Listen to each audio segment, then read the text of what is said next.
Everybody, hello Sunderland. My name's Chris, and I've got a beard. Some of you might have noticed that on my face. It's quite. Does everybody like my beard? What do you think? What's the general? Yeah. Oh, well, thanks very much. Yeah, I've had it since I was 3.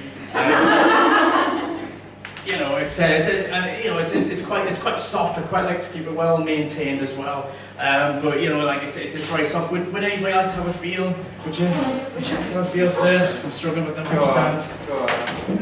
Go on, get stuck in. It's nice. It's nice. Any food you find, just keep there. So it's nice, isn't it? It's soft. It's a bit like rubbing your hands over a luxurious book of copper samples.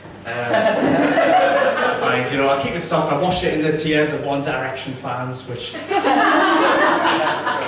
I find keeps that quite soft, And it's if anybody else, there's probably some people in here with a beard tonight. Give us a shout if you've got a beard. Yeah, a few women there, which is weird, but yes.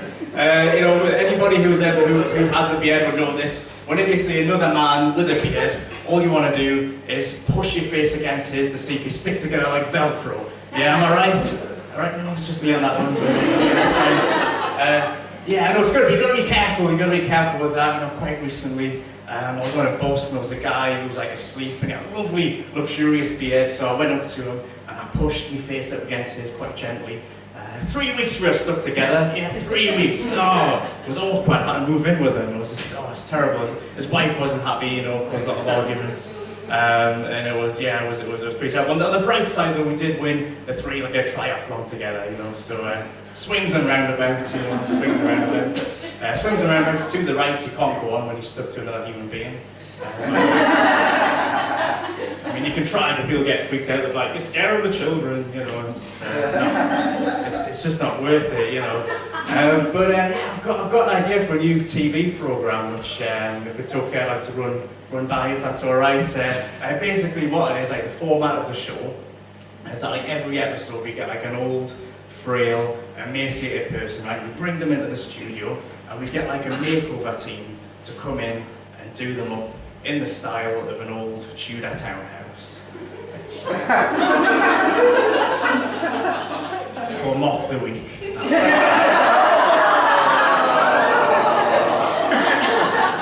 up, go on. There's loads more this time of shit, so you better get on board right now. But it's going to be good. I think it's going to be good. It's going to be bigger than Game of Thrones, which is... has anybody seen Game of Thrones? Yeah, it's very popular. I've never seen it myself. I think the title puts us off. To me, Game of Thrones just sounds like musical chairs for posh people. Is that what it is? Is that what it is? Yeah. Well, there you go. I'd see why it's so popular then. But yeah, I've got yes. Some observational comedy. So the toilets you get in Catholic churches, is it just me, right? Does anyone else find them a bit weird? The toilets that you get in Catholic churches, because you go in there, you sit down, and you do your business, and then a mesh window opens up and there's a priest staring at you. What's that all about? Yeah. Oh, anyway, the point is I'm not going to go back to the church, so it's a bit weird when the Catholic Church starts calling you a pervert, Really makes you think about your life.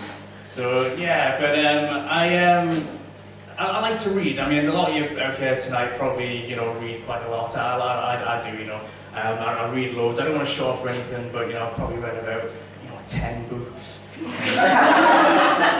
life, some of them are instruction manuals, but, still counts, still counts, But yeah, I read books. I know it's really well in my local library, I walk in there and be like, hey, we know you. You're the guy who threw a chair through the window because he couldn't find Wally.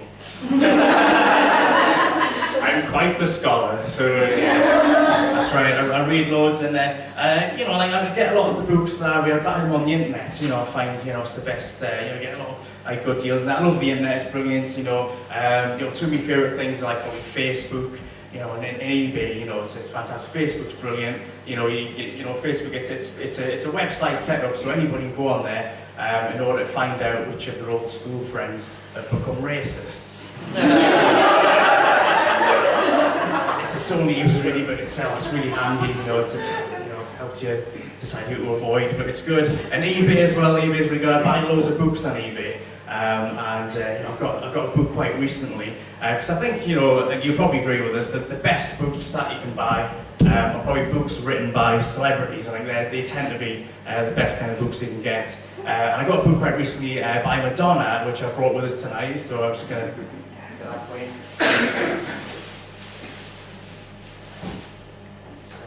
It's called Madonna's Big Book of People Who Don't Exist. There it is.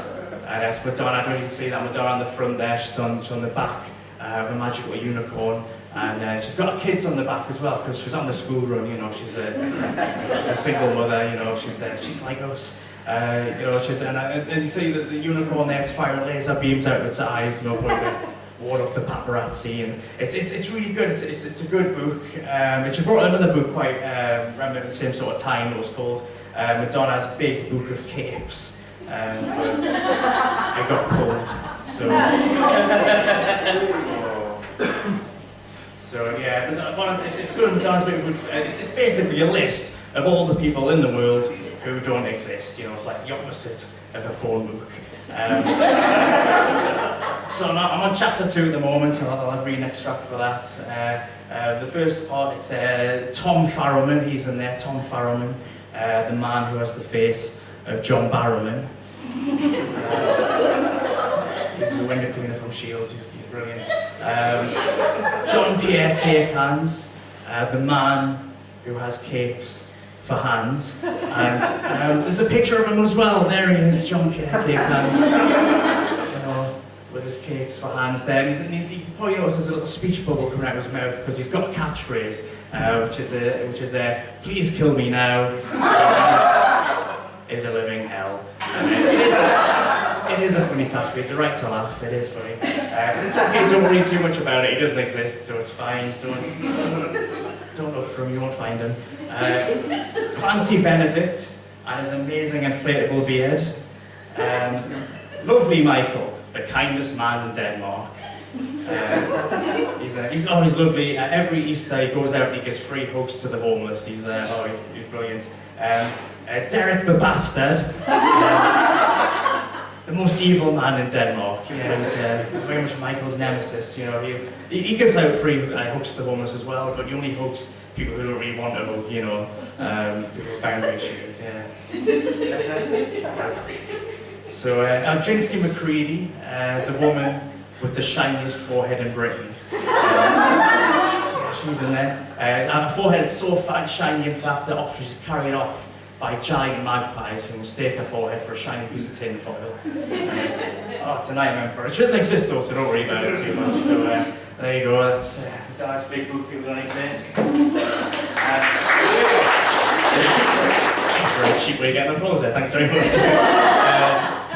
But yeah, I've got a book quite recently, and this one, it's quite controversial. I'm not really sure why. I was reading it on the bus on the way here, I was getting some funny looks, but I've got that here as well. It's called Why Hitler Was Right. And you're probably sitting there thinking, oh, Chris, what are you doing, you massive racist? Why are you bringing a book like that? Well, it's to be fair, that's not actually the full title of the book. There was, the publishing company that made it was that a terrible kind of error, a terrible kind of clerical error, and it couldn't fit the full kind of font on the front of the page, so it's actually called, Why Hitler Was Right. On the money when it came to mustache grooming. Which is, it's just a very innocent, he's very much the poster boy of mustache grooming, so, we say when about Hitler was a terrible man, of course he was awful, did terrible things, but, he had a mustache that you could set your watch by, so, can't say proud of that. That's weird, it's put a weird, kind of slant on the evening, so an odd compliment about Hitler there, so, I don't think I'll end on that, I think I'll end on something else. Sorry, it's fine. It's just people who enjoy the aesthetic qualities of evil, nasty genocidal maniacs. I don't really want to concentrate on the old political mess of it all, but yes. I think I'll end up because quite recently I bought a wolf. I did. I bought a wolf. off a bloke in a pub. You know, he had this wolf with him. I said, oh, look at this wolf, he's house trained, he's very tame, £100, he's yours. I was like, oh, brilliant, I'll have that, you know, because I recognise a good wolf-based bargain when I see it.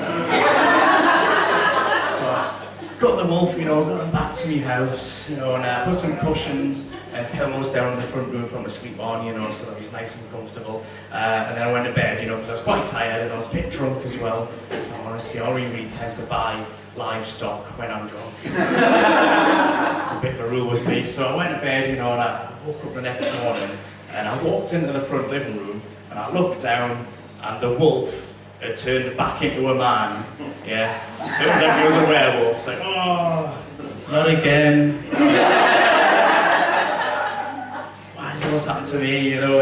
And it was terrible. I mean, the most, you know, if you're going to buy a wolf, you know, don't do it on a full moon, is my advice. You know, it's just, you never know what you're going to get, you know. But the most awkward thing about it was trying to explain to my girlfriend the next morning why there was a naked man in our front room with a leash around his neck. I mean, there's only so many times we've used the old, he was a wolf when I bought him, excuse. You know, stop swearing a bit thin, you know, it's just, oh, it's terrible. I was literally the boy who cried wolf, you know. Thanks very much. But yeah, that's it from me, but thanks a lot for supporting this night. It's a good night.